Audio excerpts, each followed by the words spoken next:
After my husband arrogantly told me I was nothing without him, I did something that would haunt him forever.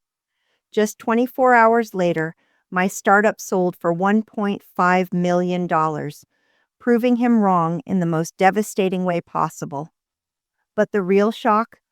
What I discovered about him next would destroy everything we'd ever known. The air in our kitchen was thick with tension as John paced back and forth, his brow furrowed, his tone sharp. "You've been working nonstop for months, and for what?" he said, his voice dripping with disdain.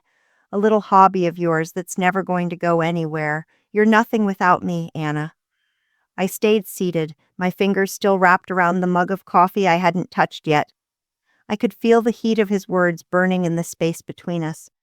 We had been married for 12 years, and over the years I had learned to tolerate his arrogance. But today was different. My heart was pounding, my thoughts a chaotic mess, yet I kept my voice calm.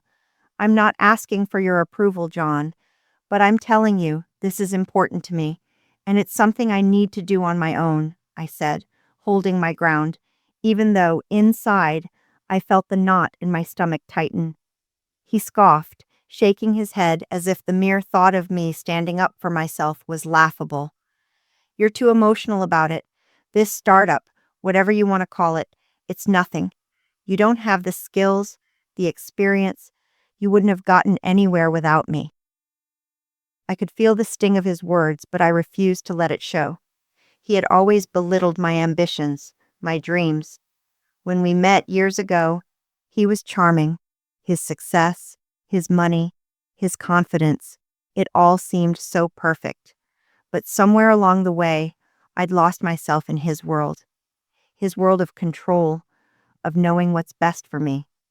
And somewhere along the way, I started to question that. "I've been working on this for a while now, and you have no idea how much it's grown," I said, my voice steady, though every word felt like it took everything I had. "I'm not asking for your approval, John, but I'm telling you, I won't be held back anymore." John's eyes narrowed. He crossed his arms, the frustration building on his face as his jaw clenched. "We'll see about that," he muttered under his breath, before storming out of the kitchen, slamming the door behind him, with a force that made the walls shake. As I sat there, the silence of the room was deafening. My thoughts swirled around me. His words, his insults, the years of putting myself second to his needs, his demands. It was all too much. And for the first time in years, something inside me clicked. I wasn't just going to let him walk over me anymore. Not this time. I took a deep breath, staring down at my untouched coffee. I had spent countless hours, countless sleepless nights, building something that I believed in, something that was mine. And today, when he had torn me down, I knew I could no longer keep it in the shadows. My startup, my dream, was something I had poured my soul into, and as much as he tried to dismiss it, I knew that it had the potential to change everything. But that was the problem. It had the potential to change everything for me, not for him. And no matter what John thought, no matter how hard he tried to keep me down, I wasn't going to stop. Not now. Not ever. The days that followed were filled with an eerie calm. John continued his routine, coming and going from the house as if nothing had happened. But the tension between us lingered in every room, in every glance, in every word unspoken. I couldn't ignore the knot in my stomach every time I saw him. The same man who used to encourage me, who once promised me that we would build our dreams together, was now dismissing everything I had worked for. And worse, he was doing it so effortlessly, as if I was nothing more than an afterthought in his life. I had always prided myself on being resilient, on standing tall despite the odds. But for the first time in years, I found myself doubting. Was he right? Was I nothing without him? All the moments where I had second-guessed myself, all the times I had let him make decisions for me, came rushing back. The startup had been my idea, my passion, but John's presence in my life had always cast a shadow over it. It had been easier to put it on the back burner and focus on our life together, on what we built as a couple. It was comfortable, it was predictable, but now things were different. His words had triggered something deep within me, a fear that I might have let him stifle my potential for too long. The reality of the situation was starting to settle in. I wasn't just questioning him, I was questioning myself. Was this all just a dream? Had I really built something solid? Or was this just a fleeting fantasy that would never come to fruition? One night after he had fallen asleep on the couch, I found myself staring at the screen of my laptop. The numbers on the spreadsheet of my startup were there, staring back at me. My heart raced as I checked the projections again, and a surge of determination washed over me. I had built this from the ground up. Every meeting, every negotiation, every late night was proof of my capability. I didn't need his approval to validate my worth, but the nagging fear still tugged at the back of my mind. He had been so sure, so confident in his dismissal of my dreams. And maybe, just maybe, he was right. Maybe I was nothing without him. The thought alone was enough to make me feel sick to my stomach. The next morning, as I went about my day, the question stayed with me, lingering in the back of my mind. Was this all a waste of time? Was I foolish to think I could do this alone? Or was I finally ready to face the truth about myself, about my future? I couldn't deny that John's presence in my life had shaped who I was. But now his words were starting to feel like chains, chains I needed to break. The startup wasn't just a hobby, it was my future. It was my way of stepping out of the shadows and claiming my own life. But I needed to believe in it. I needed to believe in me. And deep down, I knew the truth. I was far more than just his wife. I had a life, one I was ready to fight for. I had spent so long doubting myself, second-guessing every step I had taken, but something shifted inside me in those following days. I stopped questioning whether I could succeed. Instead, I started questioning why I had let myself be held back for so long. The more I thought about it, the more it became clear. I was capable of so much more than I had ever allowed myself to believe. I had been building something from nothing. That had to mean something.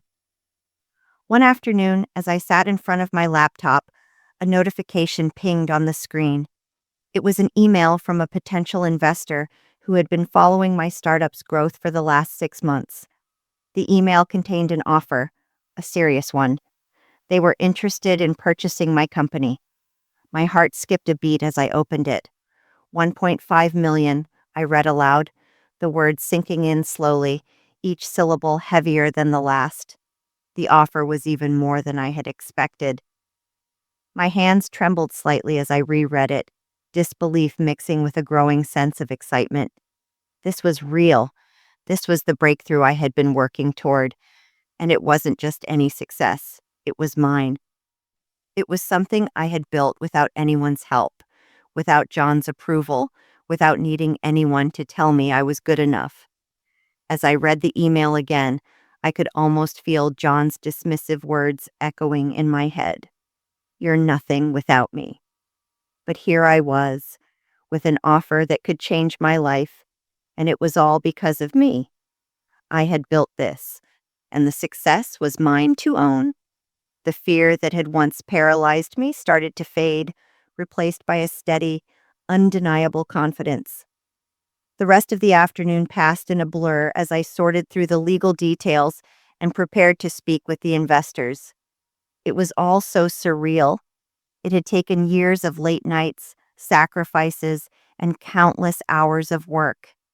But now, standing on the edge of this massive opportunity, I felt something I hadn't in a long time: pride. And not just any pride, but a deep, unshakable sense of pride that came from knowing that I had done this on my own. But even as I allowed myself to savor the moment, a question loomed in the back of my mind. What would John say when he found out? I had kept my progress to myself for so long, unsure of how he would react. I could already hear his voice in my head, the sarcasm, the disbelief, the way he always tried to downplay my achievements. He had always told me that without him, I would be nothing. But I wasn't nothing. Not anymore. And whatever he said, however he tried to belittle me, would no longer matter. I didn't know when or how I would tell him, but I knew one thing for sure. The truth was finally on my side.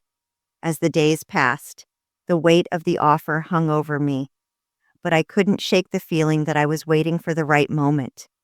The timing wasn't just about when I would sign the deal. It was about when I could finally confront John with the truth. I knew he'd have an opinion on everything, especially my success. And the more I thought about it, the more I realized I didn't want to wait any longer to prove to him and to myself that I was capable of standing on my own. John, however, seemed completely oblivious to the storm brewing beneath the surface.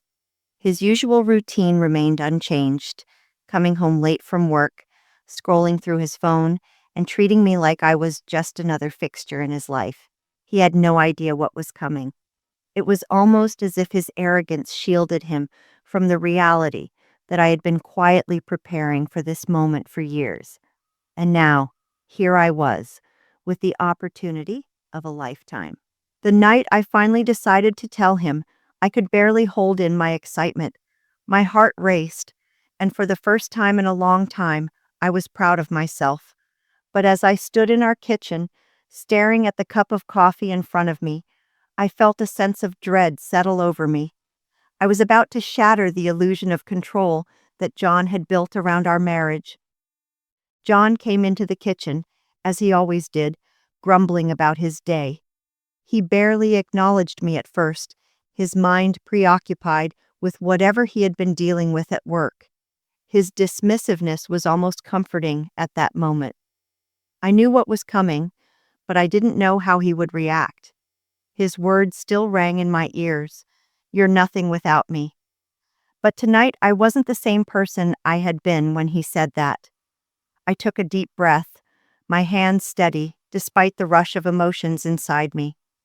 "John," I said, my voice firm, "I need to tell you something." He looked up, his face a mix of curiosity and irritation. "What now?" "I've sold my startup," I said, letting the words settle between us. "For $1.5 million. His expression shifted. At first, I saw disbelief, then confusion, and finally, that familiar sneer that had always followed my attempts to share something I was proud of. "What?" he scoffed. "You can't be serious. That little project of yours, are you telling me someone actually bought it?" "Yes," I replied, not backing down. "And it's a big deal, John. I built it. Not you, not anyone else. Just me." For a moment, there was silence. I could see the wheels turning in his head, but he was trying to mask it behind his usual arrogance. "Well, I guess that's great for you, but let's not get carried away. You wouldn't have gotten anywhere without me. I was the one who supported you all these years." I felt the familiar sting of his words, but it didn't hurt the way it used to. His attempts to minimize my achievement no longer had the power to undermine me. I had done this. I had succeeded on my own. "No, John, I did this, and this is just the beginning," I said, standing tall, refusing to let him drag me back into the shadows. "I don't need your approval anymore. I don't need to be validated by you or anyone else." John's face twisted in confusion, his pride clearly shaken. He didn't know how to respond. He had never seen me like this before, not with this much confidence, not with this much conviction. His control over me was slipping, and he didn't know how to handle it. "You've changed," he muttered, his tone low and defensive. "Yes," I said, my voice steady. "I have. And it's time for you to understand that I'm not just your wife. I'm more than that. I've built something that's all mine, and I don't need you to define me anymore." The silence in the room was thick. For the first time in years, I felt a sense of peace. John didn't have the power to take this from me, and that realization, that freedom, was worth more than any amount of money or validation. The days following my conversation with John were strange. There was a palpable shift in the air between us. The tension was still there, but now it was different. He no longer seemed sure of himself, as though my revelation had cracked the foundation of our relationship. He began to retreat into silence, often coming home late, leaving me with nothing more than the echo of his footsteps and the lingering uncertainty in my mind. I had made my declaration. I had laid out the truth. My startup was worth $1.5 million, and I was finally free from the shadow of John's dismissive control. But even though the words were out there, the reality of it all hadn't fully settled in for either of us. I still had to figure out what came next, not just in terms of my business, but for myself. I had made it this far on my own, but where did I go from here? That evening, I sat at the kitchen table, going over the final paperwork for the sale of my company. My hands trembled slightly as I signed the documents, the weight of everything that had transpired over the past few years slowly sinking in. It wasn't just about the money.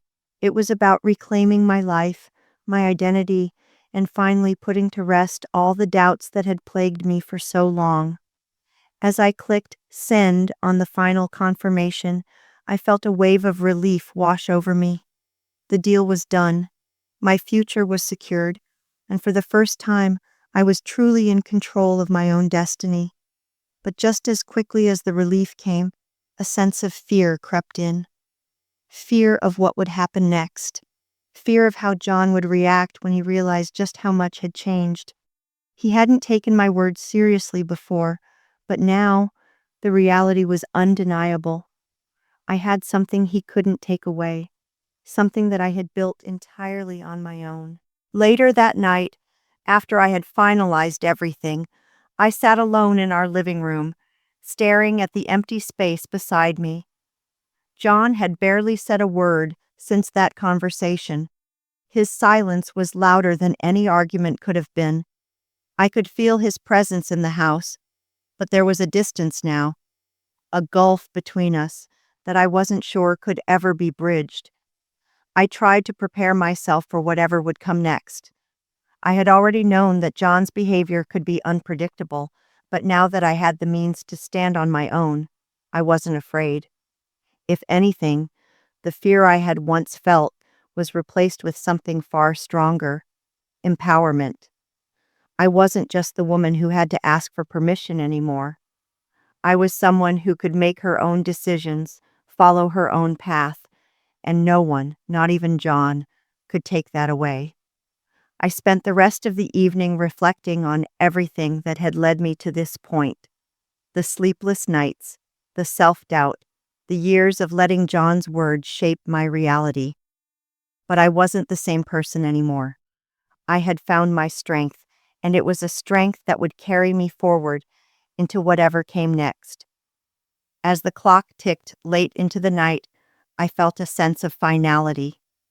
This chapter of my life was closing, and though it had been painful, it had also been necessary. The woman I was before John's dismissive words was gone. The woman who sat in that room was someone new, someone who had learned the true meaning of self-worth, independence, and the power of believing in herself. Tomorrow would bring more decisions, more challenges, but for the first time, I felt ready for whatever lay ahead. The silence between John and me stretched on for days, thickening with every passing hour. He was no longer the man I had married. He was something else, someone I no longer recognized. His dismissiveness had turned into something more dangerous, more subtle. It was like he was trying to make himself invisible in our home, pretending as though nothing had changed, as if he didn't see me standing here with my success, my independence, and my newfound power.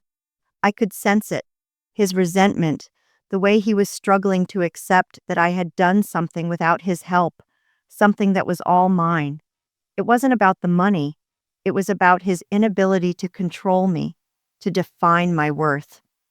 I had shattered his perception of me, and he didn't know how to handle it.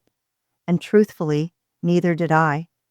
Despite all my confidence, a part of me still wondered how far this would go. Would he fight back? Would he try to take everything I had worked for? The cracks in our marriage had been there long before I made the decision to sell my startup. But now, they were growing wider. The fractures undeniable.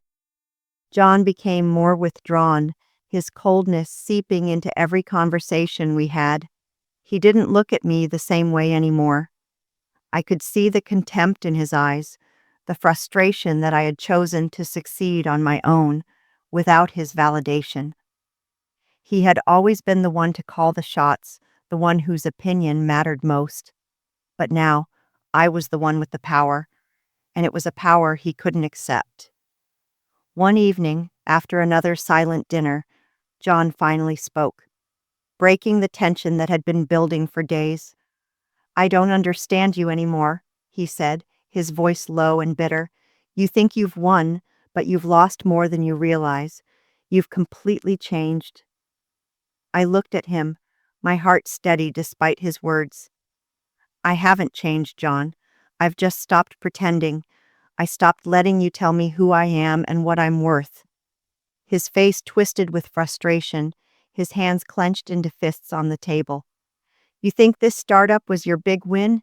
It's nothing without me, Anna. It always has been." But I wasn't listening anymore. His words bounced off me, no longer holding the same weight they once did. I had heard it all before, his criticisms, his attempts to undermine me, and now, in this moment, it didn't matter. I had built something that was mine, and that was the only truth that mattered. The days that followed were a blur of emotional confusion. John's behavior became more erratic, and I could see the strain taking its toll on him. His attempts to hold on to control over me only pushed me further away. Every word, every action he took to remind me of my place made it clearer. This marriage was over. There was no fixing it.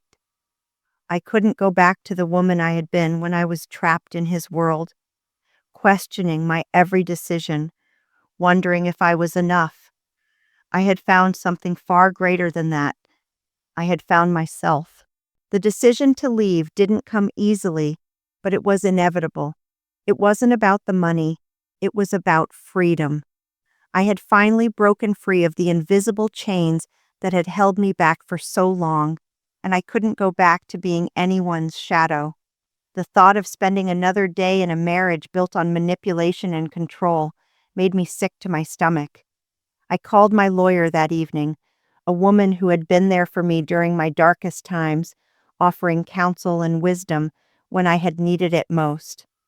"I'm ready," I told her, my voice firm. "I want a divorce. I'm done." She listened, and then she began walking me through the process, every step of the way. It wasn't going to be easy. John wasn't going to make this simple. But I knew one thing for sure. I wasn't afraid anymore. This was my life, and I was taking it back. The next day, I made all the necessary arrangements. I took steps to secure my finances, moved my assets into new accounts, and prepared for the difficult conversations ahead. I knew John would fight me. He had always believed he could manipulate me into staying, into accepting his control. But now I was ready to face whatever he threw my way. When John came home that evening, I was waiting. He walked in, his usual nonchalant attitude returning, but it couldn't mask the tension in the air. I stood up, feeling the weight of the moment. It wasn't just about the divorce. It was about the fact that I had reclaimed my power, my voice. I was finally free. "This is over, John," I said, my voice steady, unwavering. "I've filed for divorce. I'm moving on with my life, with or without you." For a moment, he stood there, stunned. I could see the realization sink in. But then, something unexpected happened. A flicker of relief crossed his face. He didn't even try to argue. Maybe he had known all along that this was coming, or maybe he was just relieved that it was finally over. Either way, the truth was clear. This marriage had ended long ago. The only thing left now was to let go. And as I watched him gather his things, preparing to leave, I couldn't help but feel a sense of peace. The chains were gone. The fear, the doubt, the guilt, they were all gone. I was free.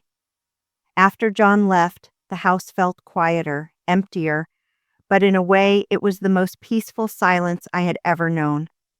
It wasn't just the absence of his presence. It was the absence of the constant weight he had placed on me. For the first time in years, I could breathe freely. The walls that had once felt like a prison now felt like a sanctuary, a place where I could finally reclaim the pieces of myself that I had lost over the years. I spent the next few weeks making changes. I didn't want to just survive. I wanted to thrive. I threw myself into my business, expanding it, pushing it to new heights.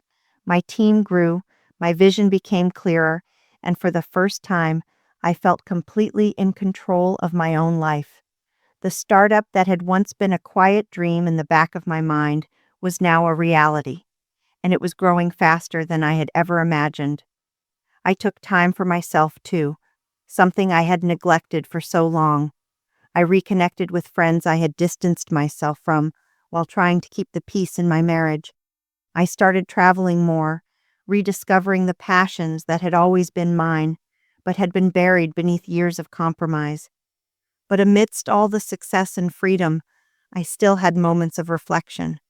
John had been a huge part of my life for so many years, and even though I was glad he was gone, I couldn't completely block out the past. The years of manipulation, the belittling, the control, it had left scars. But I was learning to heal, and in the process, I found something I never expected: gratitude. Gratitude for the strength I had found within myself, and for the journey that had led me here. There were moments when the weight of everything I had been through threatened to overwhelm me, but I would remind myself that I had made it through. I had survived, and now I was thriving. I had learned that I didn't need anyone to validate me or to tell me that I was capable. I had already proven that to myself. It was a few months later, when I was attending a tech conference, that I met someone who would change my perspective once again. I had been invited as a speaker to share my journey, and as I was preparing to take the stage, I found myself deep in conversation with a fellow entrepreneur named Jack.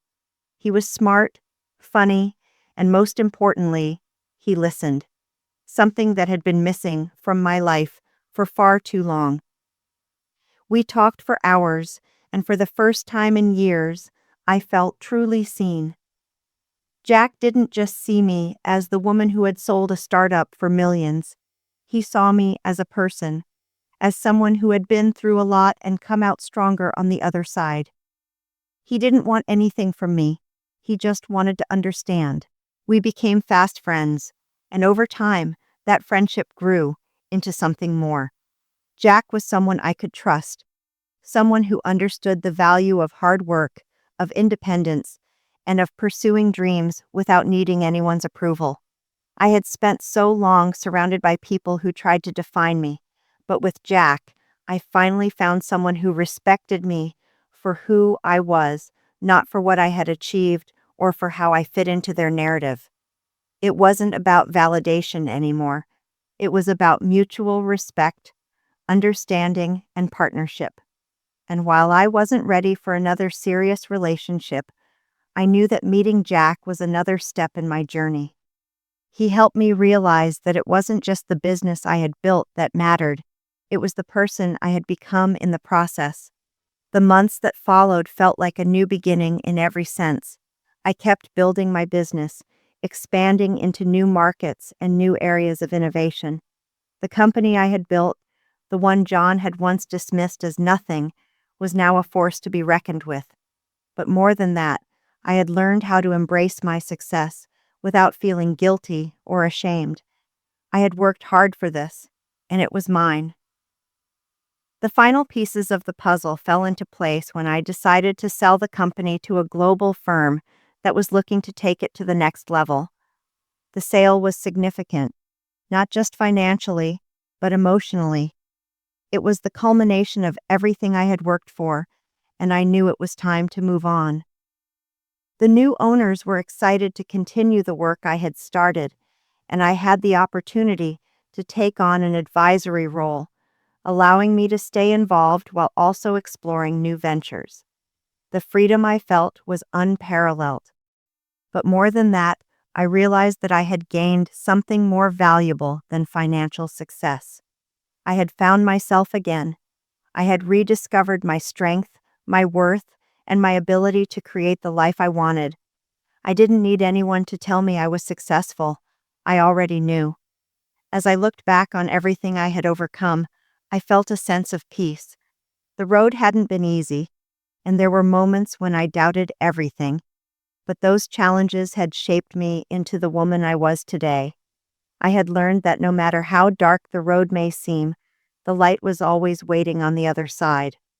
I had once been nothing without John, but now I was everything I had always hoped to be, and more.